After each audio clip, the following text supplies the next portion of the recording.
It's good, YouTube. As you can see, LukeZno back with another video, and he's in a quarter zip. I'm looking very demure, very classy today. You feel me? I'm coming here to say, go buy yourself a quarter zip. Hey, I'm not riding a wave. I've been had this quarter zip, so don't be flaming me in the comments saying bullshit. All right, real shit. But anyways, in today's video, we are gonna be reacting to the 7 levels of nicotine addiction. Look, my nigga, I don't know how you guys get addicted to this shit. It tastes like ass. I remember I tried this shit in 7th grade, bro. I mean, no, 8th grade, 8th grade. Oh, 7th grade. I don't remember. Bro, like, I don't understand how is it so addicting.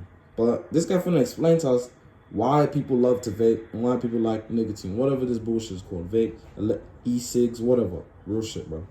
Anyways, 3, 2, 1, go. The 7 levels of nicotine addiction.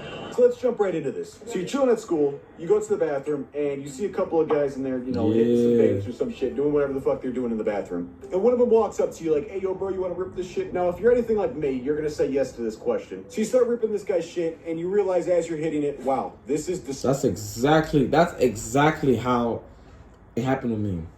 Basically, this wasn't in the bathroom. I didn't go to the bathroom. I went to the back of the class. I wanted to see what these niggas were smoking. It looked like smoke was coming out, right? Bro, I was like, what the hell is that? And he was like, so he was smoking, right? He inhaled it, spilled it out. I was like, yo, what's that? And then he was like, oh, it's an e-cigarette. He started explaining to me, it's called a vape, this time the third, it's electronic. It's not like, it doesn't have side effects like the thing, like cigarettes or weed or whatnot. And he's telling me there's no, you can't get high off of it. It just tastes very good. I'm like, shit, let me have a try. He gave me it, right? I take it out of his hand.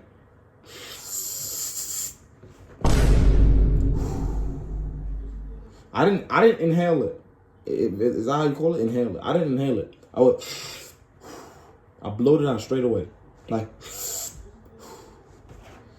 I could taste it a little bit. I'm like, shit is nasty. I gave it back to him. Next day, he was like, oh, you want a puff? I'm like, bro. And then he had a new flavor. He had cookies and cream or whatever. The first flavor he gave me was raspberry. The second flavor was cookie and cream. He gave me cookies and cream. That shit was nasty. I gave it back to him. And then from there, I just never vaped again, bro. I didn't really find it that addicting, or I didn't really find it tasteful or whatnot. But the thing about me, I didn't inhale it. So I don't know how you guys, I don't know why you guys even inhaling it. Because if I was to inhale it, I'd probably be addicted. If it's so that addicting. If people are that addicted, I probably would have been addicted. So I'm grateful I didn't inhale it. I'm grateful I didn't taste how it really tastes like. Because apparently inhaling it makes you feel so good. I don't know. But I'm never going to do that shit again. That's word. What a bro, I'm never going to do that again.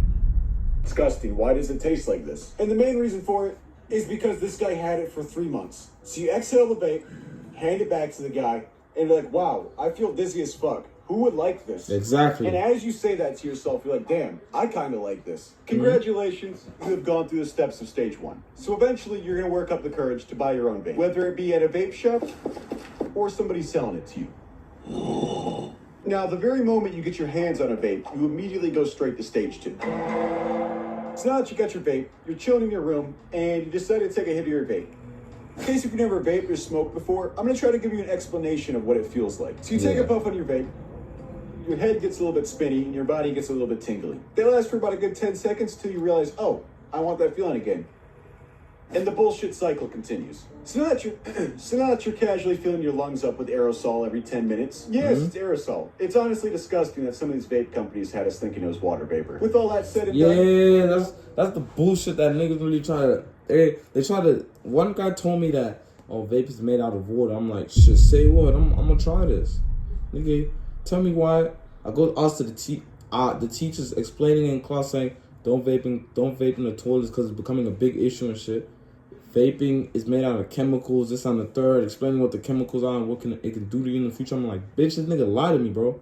This guy really lied to me trying to say vape is made out of water. Man, get that bullshit out of here, bro. Real shit. Moving on to stage 3. So you've been Chasing the casually buzz. vaping for about a good 2 days now, and you notice as you hit your vape, you can't really get that same buzz as you used to. This will most likely lead you to hit your vape more, that way you can get that same buzz again. And during this time, your vape will probably die.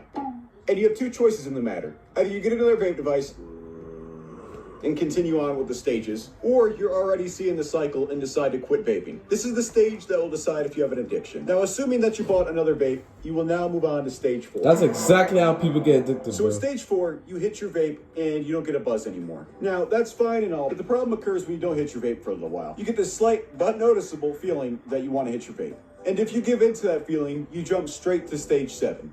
Addiction. But if you don't give in to that feeling, you move on to stage 5. I'm not addicted. So as time goes by, you start vaping more and more. And you start thinking to yourself, damn, this shit kind of sucks. So you start thinking about trying to quit. You're like, I can do that whenever. I'm not addicted. Even though at this point, you're starting to think about getting a job just to support your non-addiction. So let's just assume you say, fuck this. I'm not getting a job just to vape. And you try to quit. That leads me on to stage 6. You can quit. For free help, visit cdc.gov/tips. So let's assume you go 2 days without vaping after fighting the cravings and keeping it away. You just had Bro, a... how is it that, like, bro, I understand there's a little buzz or whatnot. Bro. So you're telling me it's really hard for these guys to quit vaping?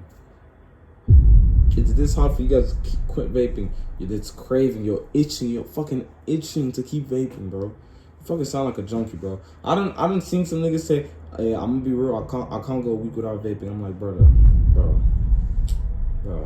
It gets to a point, bro. You're gonna be in the hospital and you're gonna be borrowing other people's air so you can breathe properly because you keep fucking vaping, bro. This shit gonna ruin your lungs, bro, like that ass. And people to this day still don't believe vaping can ruin your lungs, bro. Like, bro, come on, dude. It really does ruin your lungs, and it can get you, I don't know what it's called, lung damage, liver damage, whatever it's called. Do your research on it, my guy. I'm not no doctor, but my guy, I done heard people say they're gonna stop vaping when they turn 18. Bitch, if you can't stop vaping now, what makes you think you're gonna stop when you turn 18, bro? What makes you think that, bro? Like, stop now before you even turn 18. Like, bro, come on. Big garbage day, and you walk on home and you see your vape laying on the counter. And you think to yourself, damn, it's been a whole 2 days. I can get buzzed as fuck if I just hit that right now. And the moment you pick up and hit that vape, you're right on back to stage 2. But for the very few people that successfully fight that urge, sadly, it's not over with. Every time you have a stressful or shitty day, you always think about it. You just think, oh, I can go buy a pack of cigarettes and relieve that stress, or I can go buy a vape and relieve that stress. If you can fight that urge, you have successfully quit vaping or smoke. But unfortunately, for a lot of us, myself included, you have to have a really good mentality to do that. Now, assuming you've tried quitting and you're back vaping again, like a lot of us end up, you're going to be moving on to stage 7.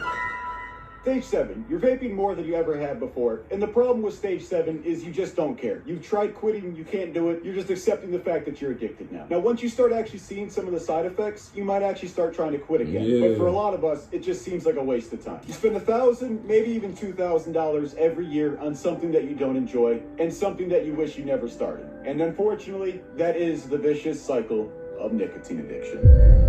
Yeah, you see, this is the thing, bro.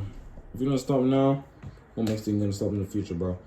If you gotta like this video, make sure to like, comment, subscribe. Go watch my last video, go watch my next video. I'm out.